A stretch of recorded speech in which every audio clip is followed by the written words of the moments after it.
আপনি একজন স্বনামধন্য শিক্ষক, কিন্তু আমার কিছুটা আলাপ এই অনুষ্ঠান শুরুর আগে আপনাকে বলতেছিলাম যে এই কওমি মাদ্রাসাতে পড়াশোনা করে যারা বেরিয়ে আসছেন তাদের সংখ্যা এবং তাদের পরবর্তী জীবন, এটাকে যদি আমি একটা পেশাগত জীবন বলি, এই যে একটা বিপুল ওয়ার্কফোর্স এবং এই যে এই তরুণ তরুণীরা বেরিয়ে আসছেন, তারা দেশের অর্থনৈতিক ব্যবস্থাপনায় কিভাবে কাজে লাগতেছেন আসলে, বা যেটাকে আমরা হচ্ছে মানে ফিনান্সিয়াল ইনস্টিটিউশন মানে মানে এটা তো হলো আমাদের, আমি মনে করি বড় ধরনের রাষ্ট্রের ব্যর্থতা।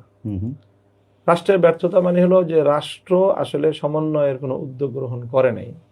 সেটা একেবারে 1947 থেকে নিয়ে ধারাবাহিকভাবে এই সংকটটা ক্রিয়েট হয়েছে। 1947 সালে তখনই আমাদের আলেমুলামাদের পক্ষ থেকে এই দাবি ছিল রাষ্ট্রের প্রতি যে আপনারা সমন্বিত উদ্যোগ গ্রহণ করেন, যাতে শুধুমাত্র আলেমুলামাদের উপর ধর্মকে রক্ষা করার, মানুষের মধ্যে ধর্মীয় শিক্ষা, ধর্মীয় সেন্টিমেন্ট, এই বিষয়গুলো রক্ষা করার শতভাগ দায়িত্ব শুধুমাত্র আলেমদের উপর যেন না বর্তায়, সেটা একটা ব্যবস্থা গ্রহণ করেন। কিন্তু এই রাষ্ট্র, এই সরকার কিছুই করতে পারে নাই।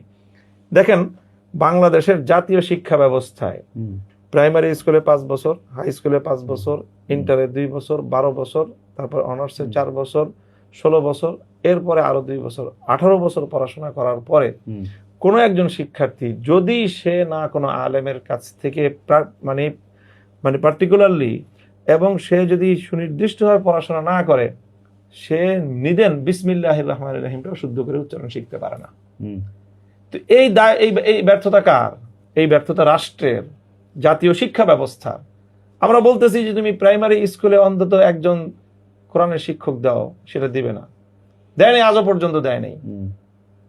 তো ধর্ম মানুষকে, এই বিপুল পরিমাণ যে বাংলাদেশের মানুষ, 18 কোটি মানুষের মধ্যে অলমোস্ট আপনার ধরেন 16 থেকে 17 কোটি মুসলমান, এই মুসলমানদের ধর্মীয় জিজ্ঞাসার জবাব কে দিবে? এই জিজ্ঞাসার জবাব দেওয়ার তো দায়িত্ব একমাত্র আমাদের, আর কেউ দেওয়ার মতো নাই, রেসপন্সিবল কেউ নাই।